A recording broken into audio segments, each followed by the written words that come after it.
Progress. Okay, we're up to Daf Ches Amid Beis. Bottom line, Amar Abaya, another case. Ruvain Shemachar. Today's Daf is not too difficult.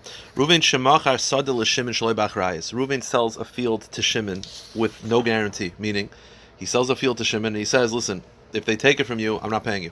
That's the deal." Loi B'Achrayis. V'yotzu of Asikin. And before Shimon has paid for the land, he has not paid for it yet, people are now coming forward and saying that it was never Reuven's to sell. They're claiming that it was never Reuven's. So now there's a din Torah about who actually owns it. Right? Reuven sold it to Shimon. He didn't pay for it yet. And now all of a sudden, Levi shows up. He says, "That's my land." And Reuven stole it from me. And now there's a question of who owns it. So the question is, can Shimon back out? Shimon wants to back out. He says, "Listen, I don't want this headache. I just want to back out." He didn't pay for it yet. So actually, if he did not make a kinyan chazaka by land means you do an active acquisition.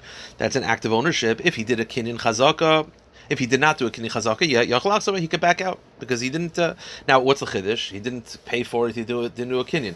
The general rule is that when you give your word, we don't like you to back out. But over here, you can back out because this is too much of a headache. But once you did an act of acquisition, you can't back out. It's a mekach tois. He should say it's a mekach tois. No, you have to pay my time. The amarle chayisa de katre sabra v'kibla. You took an empty bag full of air. Meaning, when you buy land without achrayis, without the other person taking a guarantee. When you buy land without a guarantee, you better look into it. You better make sure that there's no questions about it. And this is the risk that you took, so there's no backing out. Now, what's considered chazaka? Maybe I have a chazaka. What's considered chazaka? Mechidai yesha mitzri. If he walks around the field, they would make this sort of a border, like a strip of land around the field, and the owner would walk around. So if you make a border and walk around the field, that's an act of ownership, and that's it. Now, so once you do a kinyan, you can't back out. The question is, this is when the land had no guarantee. What if the land had a guarantee? So, when it's taken from Shimon, Shimon can then go to Reuven and say, "I want my money back." Davka shloi b'achrayis, al-b'achrayis loy. Says the Gemara, if there's an achrayis, meaning that Shimon can get the money back from Reuven, that Shimon can back out even after he did a kinyan chazaka. Why? Because he's going to get the money anyway, so he can back out. Ikadamri, some say no. Afilu b'achrayis nami, even if there's an achrayis, you can't back out after a guarantee. To Amrle, achvi terfach. He says, "Vashanlach, show me the guy who took it. Once they take it, I'll pay you back for it." Meaning, Shimon wants to just go to Reuven and say, "Listen, let me get my money back," because they claim the land is theirs. And once they take it, I'm going to get my money back from you anyway. So let's just back out. So the first opinion says you could. The second opinion says no. When Reuven could say to him, "If they take the land from you, then I'll pay you back. Till then, you deal with the headache." Rav Huna said like this. This we had two dafim ago. We had a discussion whether a person, because the pasuk says meitav sadeyu, which implies you have to pay with land, but we also said that you could pay with bran. So which one is it? So Rav Huna says the following: Oy kesef meitav. Either the choice is land or cash. Those are the two choices. The problem is, Eisver Nachman Rav Huna. Rav Nachman asked Rav Huna an obvious question: Yoshiv l'Rabbi Shavik kesef ilu subin. Didn't we just got finished saying two dafim ago that you could pay with bran? So you told me it's either land or cash. But now we're saying it's anything that has a value. So is it land or cash or anything? The answer is Hachmayaskin and Delesle. The answer is it's land or cash lichachila. If the guy doesn't have land or cash, then he could pay with chairs, he could pay with tables, he could pay with anything that has value. Idelesle pshit. The Gemara says, well, isn't that pashit? Like the guy wants his money back, all he has is Cheerios. So he says, fine, pay him in Cheerios. Isn't that obvious? The answer is Mao. The same way you might think you might think no, he can't pay with chairs or tables. It's his responsibility to sell them and get cash. Meaning maybe I could demand I want cash or land and nothing else. Kamash Malan, no. Kamash Malan, he's able to claim those things. The Gemara continues. Ravasi. Ksafim harehin kikarka. Now Ravasi says this cryptic line, which is money is equivalent to land. Now, in what regard? What was this referring to? Attempt number one, lamai hilchasa, ilay milina meitav. So maybe he's talking about meitav, meaning that you could pay for hezek either with land or cash, which is we just got finished quoting Rav Huna. Then Hainu Rav Huna. So what's Ravasi adding? Meaning Ravasi says land is the equivalent, cash is equivalent to land. So what halacha? If it means for payment, that's Rav Huna. So shouldn't it just say Ravasi should say I agree with Rav Huna? What's the chiddush? So let's put that aside. Attempt number two at what Ravasi was referring to. The case is we have two brothers who divided an estate. One brother took land, the other brother took cash. That was how they split up the Yerusha. Baba chayvenotel karka, a creditor comes that the father owed money, and the halacha is that he could claim land. So he came, there's a lien on the property, he took the land. So you have Reuven and Shimon. Reuven took all the land, Shimon took all the cash. Reuven just lost his land. So what Rav Asi is saying is that land is like cash is like land, meaning that after Reuven loses his land, he can then go to Shimon the brother and say, "Listen, I lost my land. Well, you have the cash. We're gonna resplit it. I want the equivalent. Let's say the land was worth $10,000. I lost $10,000 of land. Give me $10,000 worth of cash. We're gonna resplit it again." That the other brother takes the share with cash. So it's a pshita. It's pashut. Hi bra, hi labra. But they're both this children of the father. In Reuven and Shimon had a father, Yaakov. Yaakov owed money. Reuven took all the land. Shimon took all the cash. The guy that Yaakov owed money took the land from Reuven. So Reuven can then go to Shimon and say, "Listen, pay me cash. Make up for it." It's pashut. Why not? Reuven and Shimon are both responsible to pay for their father's money. It's not like Reuven is more responsible than Shimon. So yeah, it's pashut. So the problem is that if that's what Rav Asi meant, isn't it pashut? What's interesting is it's either pashut or wrong. The Gemara's first attempt is saying that it's so pashut, Rav Asi doesn't have to say. But Ikeda Amri, and some say no, Adarabba. Not only is it not pashut, it's wrong. Le'idach Gisa, some say the opposite. If Reuven took the land and Shimon took the cash, and a creditor took Reuven's land, Reuven cannot go to Shimon and ask for it back, because Shimon could say, "You took the risk." When you take cash and land, there's a risk. The risk is it could be stolen. Right? You could lose your money and, someone can hack into your account. That's Shimon's risk. Reuven's risk of land is that a creditor can take it. The first shot is that Reuven can then go to Shimon and say, "Give me the money, and we'll split it." That's the Gemara thought was so pashut. No way he said that. And now the Gemara says, Ikadamri saying, no, not only is it not pashut, it's not true. According to the Ikadamri, Shimon could say to Reuven, "Listen, I took cash, which has its own risks. You took land. That's the risk you took. You could gamble, you took dad's lands, and it's gone. Bye-bye. Sorry, I don't have to give you a penny." D'Amarle, Shimon could say to Reuven, "Lahachi shaklik safim. Listen, I took cash, which is risky, because if someone comes and steals it, I'm out of cash. Lahachi shakazar, but you took land. And it got taken away. You're not coming to me." So according to this pshat, Rav Asi could not have been saying this because it's incorrect. So what was Rav Asi referring to when he said that cash is like land? It could not be referring to this because it's not true. Rather, it's the following. You have two brothers, Reuven and Shimon. Reuven took partial land, partial cash. Shimon took partial land, partial cash. One of the creditors comes and takes some of the land. Now, unlike the last case where they split up land and cash, they both split up evenly. So Reuven lost a certain amount of money, $10,000 worth of land. So now he goes to Shimon and he said, "Listen, I want some money back. But you don't have to give me land, you can pay me cash." That's what Rav Asi is saying. The chiddush is you could pay cash and not land. Rav Asi chadazim, but the problem is Rav Asi had already said this. This is true, that's Rav Asi shita, but he had already said this. The Gemara says, the Itmar, the Brisa teaches, you have brothers who split up an estate. Reuven takes partial land and partial cash, Shimon takes partial land and partial cash. The father's creditor comes and takes some land of Reuven. So now the question is, what does Reuven get? Rav Amar Batla Machloikis. Rav says, here's what we do. We undo everything. Meaning, we undo this estate, we re-split it up now that this land is taken away. Meaning, he feels that when that split up that we had is no longer viable. So if Reuven lost some land, we don't just have Shimon give him, we undo everything and restart. So that Reuven is taken care of perfectly, we restart the whole thing. Shmuel is the opposite. He says, Vitar. No, Reuven can't claim anything. Meaning he looks at it as tough luck for Reuven. Someone took your land. Sorry, you can't go to Shimon. And we'll explain in a moment why. And Rav Asi, who we said before is saying that cash is like land, Rav Asi feels that Shimon does not have to give him half of his estate. He doesn't have to give him that much. He gives him a quarter. Meaning, let's say Reuven lost all his land. He goes to Shimon. According to Rav Asi, Shimon does not have to give him 50% of the land. They don't have to resplit it. He gives him a quarter. Noitel Revius Bekarka Revius Mas. He could either give him a quarter of land or a quarter of cash. Boom. Now start right here. The quarter part we'll figure out in a second, but you see that cash and land are interchangeable. So how could Ravasi have said that? He already said that once. He doesn't have to say it twice. Now, before we address the original question of what was Ravasi referring to, let's explain the Shittas. Rab feels that once Reuven's land was taken away, the father's the creditor, they redo everything. Why? Kasavar ha'achim shechalku yerushim. He looks at them. This is a Yerusha. And therefore, once one of the estate was taken away, then you have to redo the Yerusha properly. Shmuel Amar Vito, Shmuel says no, the opposite. When Reuven's land was taken away from him, he tough luck. Why? Because he looks at brothers that split up an estate as more of a purchasing. Instead of Yerusha and Berera, he looks at it as a purchase.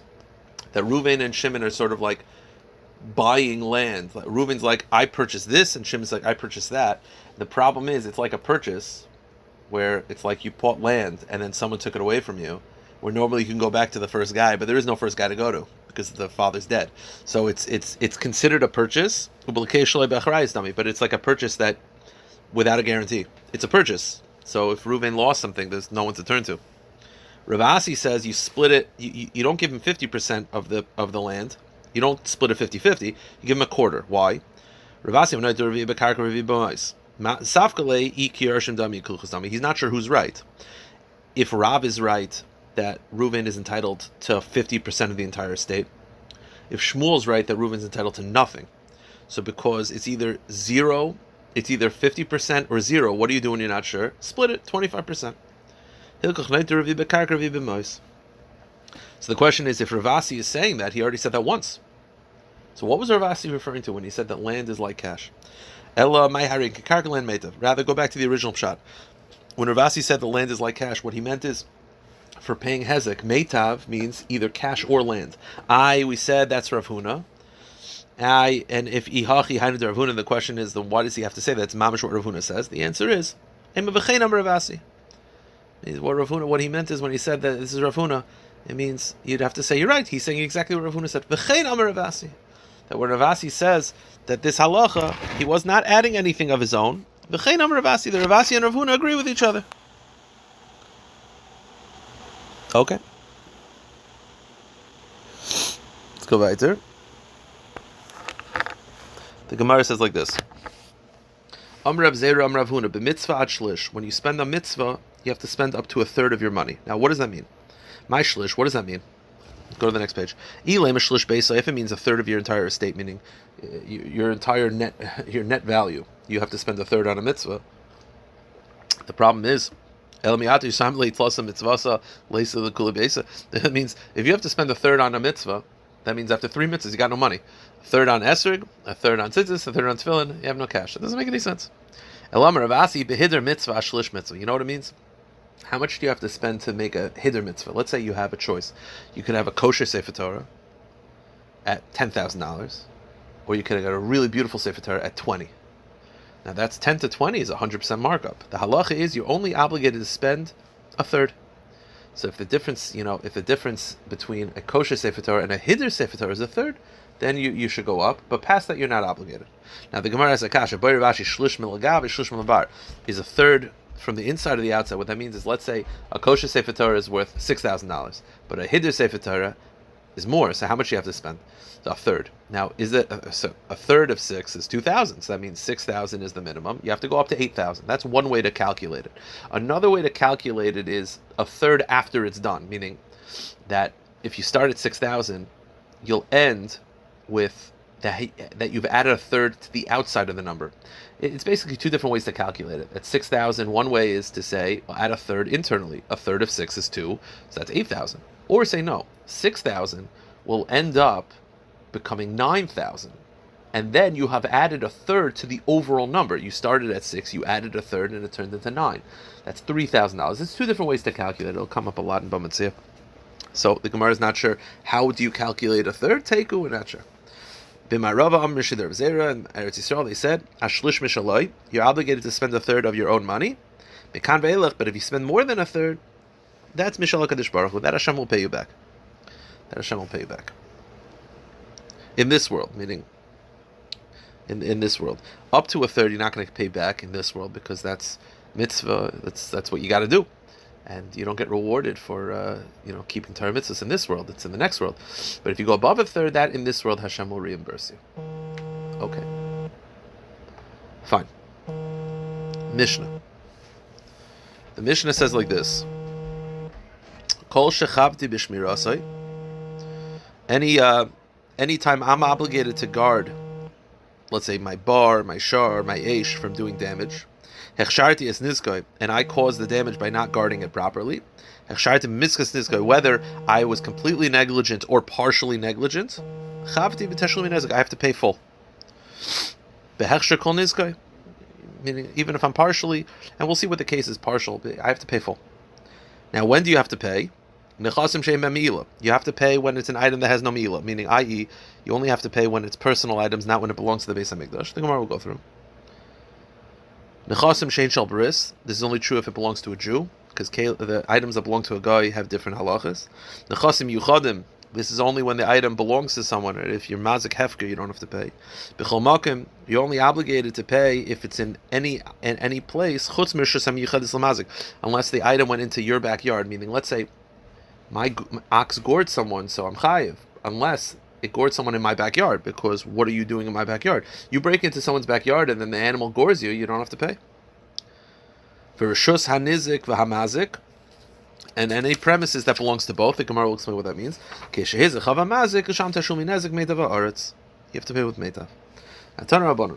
The Mishnah says that I'm chayiv even if I'm only partially responsible. What's an example of partial responsibility?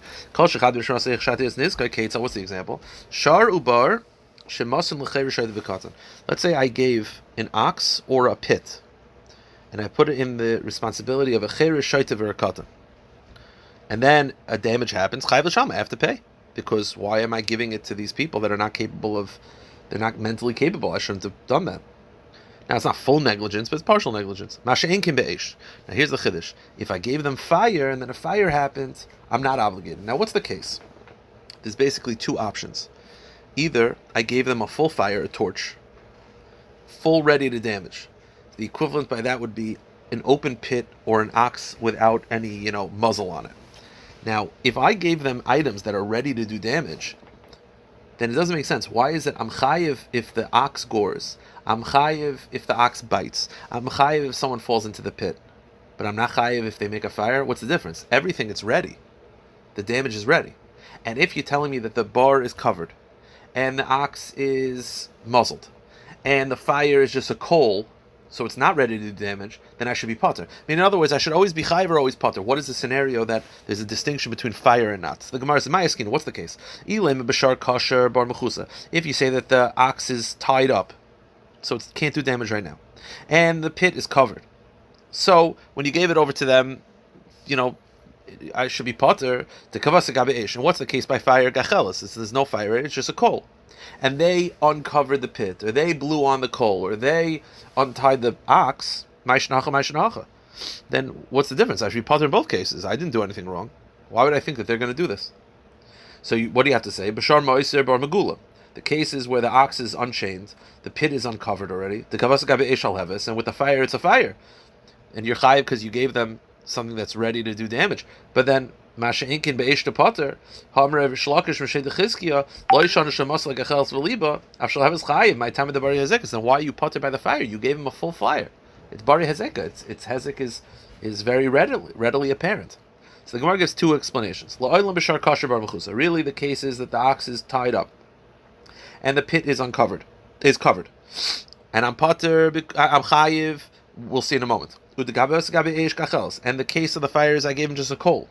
So why am I chayiv? Because why would I think that he's going to make a fire? So I'm potter because I didn't do it. I was no negligence. But then why am I chayiv by the pit? The answer is it's common for an ox to, even if he's tied up, to knock himself out and get himself uncovered, and gacheles and bar is darkly nature, and it's normal when people walk, the vibrations of their walking could uncover the pit. Therefore, it's considered negligence.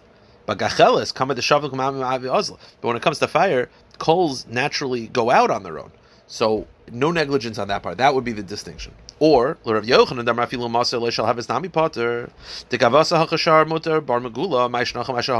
Rav Yochanan actually feels that even if you gave him a fire, it's potter. What's the difference? Over there, when you give someone a fire, while it could do damage right away, you still need the cherish to direct where the fire to go. You still have to take the torch and put it by like a tree. But the pit, if it's uncovered, in the case according to Rabbi Yochanan, the cherish kagarim. We'll stop here. The case according to Rabbi Yochanan is that the fire is completely exposed, the pit is open, and the ox is ready. What's the difference? The ox and the pit, you're chayiv because they're ready to fight right away. They're ready to do damage. The fire, you're potter because you still need the cherish to direct where the fire to go. We'll stop here. We'll pick it up next time.